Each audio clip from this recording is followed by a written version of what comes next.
Hey everyone, this is Daniel from Phone Arena with a video preview of this engineering prototype of the Samsung Galaxy Mega 6.3. It's a non-final unit we have here, and we'll be waiting with bated breath for this year's gargantuan phone ideas from Samsung, and the Galaxy Mega 6.3 didn't disappoint with screen diagonal, measuring 6.3 inches across. As the name suggests, it is not meant to be a flagship product given the mid-range for 2013 specs, but rather fit an existing or imaginable marketing niche of users.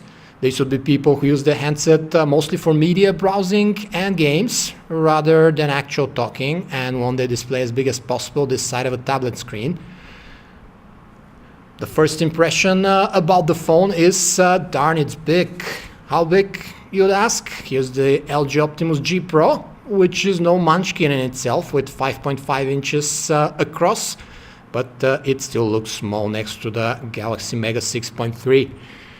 The second impression is that it is in fact very thin, just 8 millimeters, with an extremely slim bezel, classy faux metal rim all around the sides, and a very nice looking pattern here on the back, which translates to the front as well, the same pattern. It is a very good looking phone, but despite the cool looks, it is almost impossible to operate the Mega 6.3 with one hand.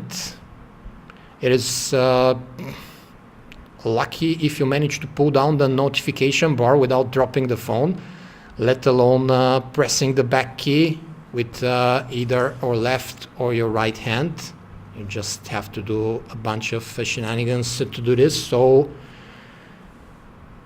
two hands are your best bet, and that's the price to pay for a giant display. Otherwise, you'd have to use this Samsung mode for shrinking the dialpad or the keyboard left or right, depending on which hand you're holding the phone with, and quickly key in something or type a quick text message reply, because you can just use this area underneath your thumb.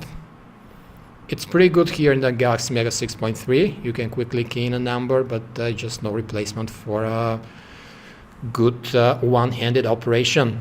As for carrying it around, you'd better have baggy pants with deep pockets and stretch fabric, or sport a purse. It is not by accident that Samsung is heavily marketing the Note family to women, for example. The 6.3 inches LCD panel sports 720 by 1280 pixels HD resolution with a pretty decent 233 ppi pixel density. This is not a sassy Full HD panel, yet it is a far cry from the 480 by 800 pixels abomination on the 5-inch Galaxy Grand, for example.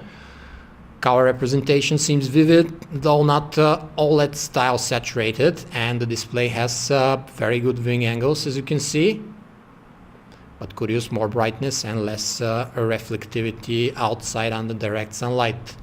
The newest TouchWiz Nature UX 2.0, as found on the Galaxy S4, is what's painted over Android 4.2 here, but don't read too much into it, as this is still a non-final unit, a few steps away from polished software, so there'll be some glitches. And most of the hand gestures navigation present on the Galaxy S4, as well as the eye tracking technology, are present here as well. There's one-handed operation mode that shrinks the keypad and encode buttons, as well as calculator and the unlock pattern left or right, depending on which hand you're holding the phone with. But other than that, you're looking at the TouchWiz Nature UX 2.0. Samsung has thankfully provided the dedicated portrait mode for the interface, which helps when you turn the phone sideways like that. Pretty nifty. Speaking of two-handed operation,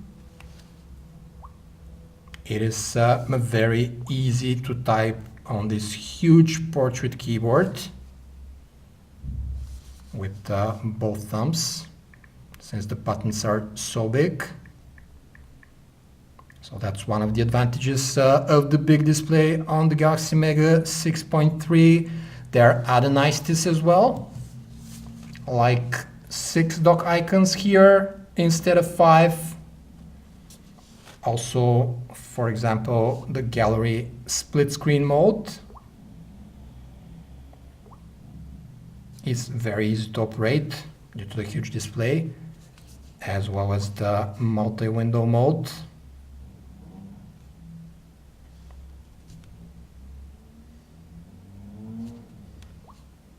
Huge display, a lot of screen real estate to work with are the main advantages of the Mega 6.3 in the interface. One would argue that Samsung didn't include a stylus, as you can easily do it with your finger here on the large screen canvas, but it's more likely because the Note franchise shouldn't be undermined and the price of this Mega line had to be kept in check. We're gonna run Quadrant here, but again, don't read too much into it. This is still a prototype engineering unit, no final. So when the retail units hit shelves, result might be much higher. We have a 1.7 GHz dual-core Qualcomm Snapdragon 400 here running the Galaxy Mega 6.3, which we actually see for the first time, and paired with the unorthodox 1.5 gigabytes of RAM to boot. We're gonna refrain from benchmarking this non-final unit, reading too much into the results, since there'll be software and driver glitches, of course. The Mega 6.3 comes with 8 gigabytes of internal storage, but you have a micro SD card slot for expansion, situated right on top of the micro SIM compartment, which is next to a generous 3200 milliamperes replaceable battery. Let's see what will this prototype unit score on Quadrant with the comparatively novel Snapdragon 400 processor. Nothing to really write home about. 4198. Pretty run-of-the-mill result. The proven TouchWiz browser is what Samsung supplies with the handset, which has one of the fastest rendering engines around, plus native Adobe Flash support. Needless to say, browsing on the 6.3-inch display is a joy. Due to its sheer size, it's akin to browsing on one of the smaller tablets, no kidding. Samsung has put a 21.1 megabits per second HSP Plus radio and usual Wi-Fi, Bluetooth, assisted GPS, NFC and FM radio set. Well, it's not the usual Wi-Fi, as the Mega 6.3 supports the fast 5G one, as long as you have a Wi-Fi AC router, just like the Galaxy S4. And on the bottom, there's an MHL connector to round up the connectivity offerings. We already showed you the gallery, and Samsung's split view mode is a godsend here on the huge display. You can quickly pick and zoom folders, rearrange them any way you want, edit pictures as well with the built-in editor, trim videos, etc. See how easy it is to draw with such a huge display and edit pictures. The music player sports the usual abundance of functionalities with a number of equalizer presets you can choose from, as you can see, and virtual surround sound modes. They're the useful adapt sound and smart volume modes, which keep the strength at a predetermined level and offer personalized sound settings for each user. For example, let's run a song.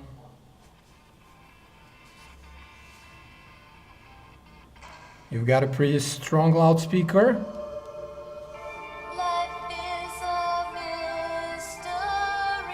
which is on top of that with clear and full enough sound, as you can hear.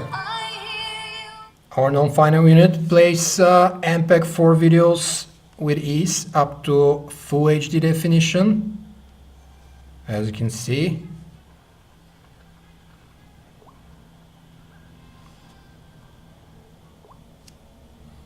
This is an MPEG 4 1920 by 1080 definition, and the handset plays it very well, unlike DivX X80 files, but this is a non-final unit with not all the drivers and full capabilities baked in, so don't read too much into that.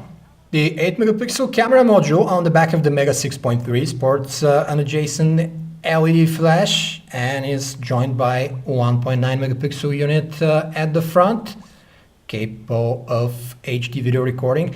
The camera app offers the newest interface from Samsung with an abundance of scene modes like best photo, drama, continuous shot, sound and shot, HDR modes, panorama, and so on.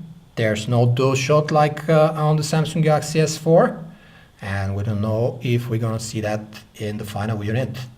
Video is recorded with Full HD 1920 by 1080 definition at 30 frames per second, and the Nature UX has the shutter key as well as the recording button on one and the same screen, speeding up capture.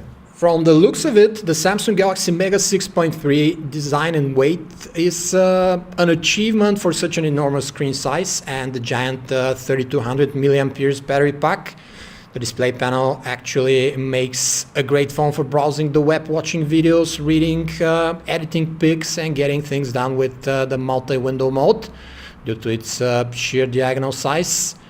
As for calling, carrying around, and mere handling, for example, it is not so great, bordering on masochism, especially in pant pockets rather than a purse. There's just no easy way to grip the phone in your palm, despite the svelte waistline, and most of the time it will be occupying both of your hands, even for simple procedures like, for example, pressing the back button. If you consider the phone to be more of a micro tablet with calling functions rather than a traditional phone, then you'll be spared a lot of the initial confusion that comes with the Mega 6.3. Samsung is apparently not aiming the phone for the mainstream user and for those who want the largest screen in the most compact package aimed at media consumption. This will be it, and we'll be waiting for the final unit polish and the first sales numbers before we pass a verdict. This was a video preview of a non-final Samsung Galaxy Mega 6.3 unit from Phone Arena. For more information about this and other handsets, you can visit us at phonearena.com. Thanks for watching.